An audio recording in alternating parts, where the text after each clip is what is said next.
नमस्कार साथियों, आज के इस वीडियो में हम लोग देखेंगे बीबीएमक्यू यूनिवर्सिटी धनबाद के सेमेस्टर 1 मेजर पेपर इकोनॉमिक्स का इम्पोर्टेंट क्वेश्चन देखेंगे। लेकिन साथियों, इम्पोर्टेंट क्वेश्चन देखने से पहले हम आपको मेजर पेपर इकोनॉमिक्स का सिलेबस को डिस्कस करना चाहेंगे, क्योंकि दोस्तों काफ़ी सारे स्टूडेंट्स को सिलेबस मालूम नहीं होता है कि सिलेबस में हमें क्या पढ़ना है। हालांकि बहुतों को मालूम होता है, क्योंकि आपका एग्ज़ाम आने वाला है और एग्ज़ाम है तो बहुत कोई सिलेबस मालूम होता है। लेकिन हम ये सोच के चल रहे हैं कि आपको सिलेबस मालूम नहीं है, तो सबसे पहले हम सिलेबस को डिस्कस करेंगे। यदि आपको सिलेबस पहले से मालूम है तो आप वीडियो को स्किप करके आगे भी देख सकते हैं। हम आगे आपको मेजर पेपर इकोनॉमिक्स के मोस्ट इम्पॉर्टेंट क्वेश्चन बताएंगे। 20 मोस्ट इम्पॉर्टेंट क्वेश्चन है जो आपके एग्जाम में आने की संभावना रखती है। दोस्तों, इस वीडियो में हम मेजर पेपर इकोनॉमिक्स का हिंदी इंग्लिश दोनों में देखेंगे और इसका जो कंप्लीट पीडीएफ है ये आपको हमारे टेलीग्राम चैनल पे मिल जाएगा। टेलीग्राम चैनल का लिंक आपको डिस्क्रिप्शन बॉक्स में दिया गया है। तो चलिए हम लोग देखते हैं मेजर पेपर इकोनॉमिक्स का इम्पोर्टेंट क्वेश्चन को।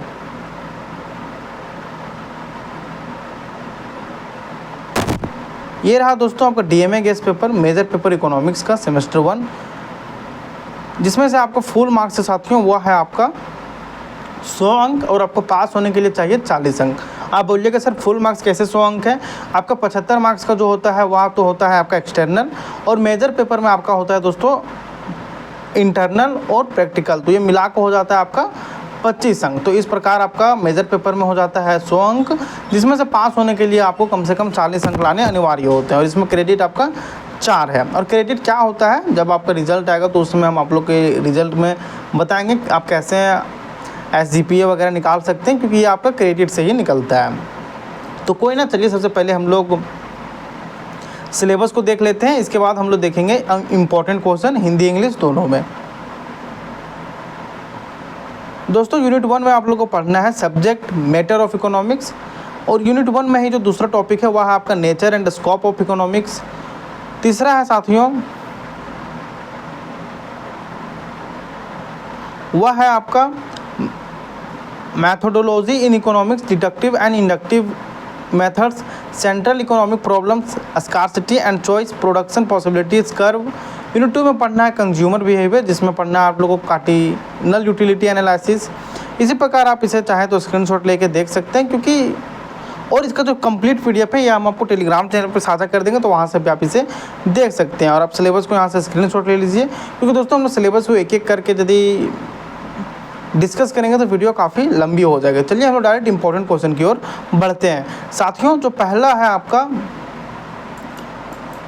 पहला क्वेश्चन है वह है आपका differentiate between micro and macro economics. हालांकि आप ये भी देख लीजिएगा, जो आपको यूनिट 1 में जो है सब्जेक्ट मैटर ऑफ इकोनॉमिक्स, इसे भी देख लीजिएगा। ये भी हो सकता है कि आपके एग्जाम में 5 मार्क्स में पूछा जाए, तो इसे भी देख लीजिएगा। लेकिन हम यहाँ पर देखिए इंपॉर्टेंट क्वेश्चन बताने लगे तो बहुत सारे इंपॉर्टेंट क्वेश्चन बन सकते हैं, लेकिन जो मोस्ट एक्सपेक्टेड क्वेश्चन है वे सारे क्वेश्चन को हम यहाँ पे मेंशन कर रहे हैं। जैसे है आपका differentiate between macro and macro economics. Question number 2 है what are the central economic problems explain using the production possibilities curve, जो कि आपका ये यूनिट 1 में ही है।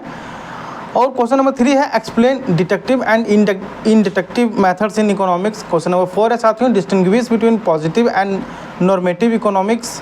क्वेश्चन नंबर 5 है explain the concept of dynamic and comparative static economics. Question number 6 है stand and explain the law of diminishing marginal utility with diagrams. दोस्तों, अभी हम इसका हिंदी में भी आपको डिस्कस करेंगे, तो आपको टेंशन लेने की आवश्यकता नहीं है कि सर आप सिर्फ इंग्लिश में बता रहे हैं, क्योंकि हमको पता है कि काफ़ी सारे स्टूडेंट हिंदी में लिखते हैं और काफ़ी सारे स्टूडेंट जो हैं वह इंग्लिश में लिखते हैं, तो इसलिए हम इसी पीडीएफ में आपको हिंदी इंग्लिश दोनों में बताएंगे। क्वेश्चन नंबर 7 है साथियों what is consumer equilibrium under the indifference curve and analysis. Question number 8 है distinguish between Hicksian and Slutsky substitution effects. What is the law of equimarginal utility? Question number 10 है explain the concept of normal, inferior and given goods with examples. Question number 11 है साथियों state and explain the law of demand. Question number 12 है what is price elasticity of demand, explain its types. Question number 13 है what is Angel's curves, what does it indicate. Question number 14 है what are the factors influencing demand. Question number 15 है define cross and income elasticity of demand with example. Question number 16 है explain the law of variable proportion with diagrams. Question number 17 है what is Cobb Douglas production function state its properties, ये सारी question. और question number 18, 19, 20 को आप screenshot लेके देख सकते हैं। क्वेश्चन नंबर 18 में है what is an isoquant, how is producer equilibrium achieved using isoquant and isocost line. Question number 19 explain returns to scale with example. Question number 20 है what is an expansion path in production, ये सारे question. और इसी चीज़ को हमने हिंदी में भी mention कर रखा है, ताकि बहुत सारे स्टूडेंट तो इसे हिंदी में पढ़ते हैं, बहुत सारे स्टूडेंट इंग्लिश में पढ़ते हैं, तो इस चीज़ का ध्यान रखते हुए हमने हिंदी इंग्लिश दोनों में इसे तैयार किया है। तो क्वेश्चन नंबर 1 है, वह है आपका मैक्रो और मैक्रो अर्थशास्त्र में अंतर को स्पष्ट कीजिए। क्वेश्चन नंबर 2 है आपका केंद्रीय आर्थिक समस्या क्या है, उत्पादन संभवता वक्र, जिसे हम इंग्लिश में पीपीसी बोलते हैं, इसका उपयोग करके समझाइए। क्वेश्चन नंबर 3 है अर्थशास्त्र में निगमन और आगमन, जिसे हम लोग इंडक्टिव बोलते हैं, विधियों की व्याख्या कीजिए। क्वेश्चन नंबर 4 है साथियों सकारात्मक पॉजिटिव और मंदात्मक अर्थशास्त्र में अंतर को स्पष्ट कीजिए। क्वेश्चन नंबर 5 है डायनेमिक और तुलनात्मक स्थैतिक अर्थशास्त्र की अवधारणा को समझाइए। क्वेश्चन नंबर 6 है सीमित उपयोगिता की घटती सीमा का नियम चित्र सहित समझाइए। क्वेश्चन नंबर 7 है साथियों उदासीनता वक्र विश्लेषण के अंतर्गत उपभोक्ता संतुलन क्या है, इसे समझाइए। क्वेश्चन नंबर 8 है साथियों हिक्सियन और स्टल्स्की प्रतिस्थापन प्रभाव में अंतर को स्पष्ट कीजिए। क्वेश्चन नंबर 9 है समान सीमा उपयोगिता का नियम क्या है। क्वेश्चन नंबर 10 है सामान्यहीन और गिफोन वस्तुओं की अवधारणा को उदाहरण सहित समझाइए। क्वेश्चन नंबर 11 है मांग का नियम को बताइए और इसे स्पष्ट कीजिए। क्वेश्चन नंबर 12 है मूल्य लोच क्या है, इसके प्रकार को समझाइए। क्वेश्चन नंबर 13 है साथियों एंकल वक्र क्या है, यह क्या दर्शाता है, इसे बताइए। क्वेश्चन नंबर 14 है मांग का प्रभावित करने वाला कारक कौन कौन से होते हैं, इसे बताइए।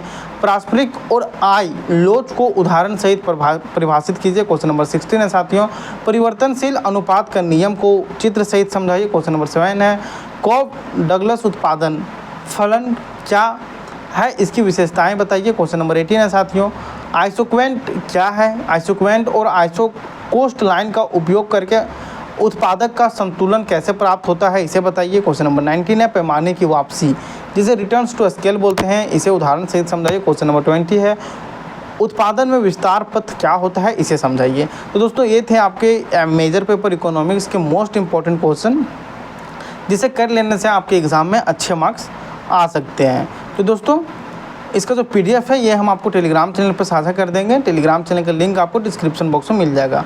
और दोस्तों इसका हो सकेगा तो हम इसका सॉल्यूशन भी ऐड कर देंगे टेलीग्राम चैनल पर, और इसके बाद हम इसका PDF आपको साझा कर देंगे। तो दोस्तों मिलते हैं नेक्स्ट वीडियो में। यदि वीडियो आपको अच्छी लगी हो तो वीडियो को लाइक करें, चैनल को सब्सक्राइब करें और अपने दोस्तों के साथ भी साझा करें, ताकि आपके दोस्त भी अच्छे से पढ़ सकें। तो मिलते हैं नेक्स्ट वीडियो में, तब तक के लिए धन्यवाद।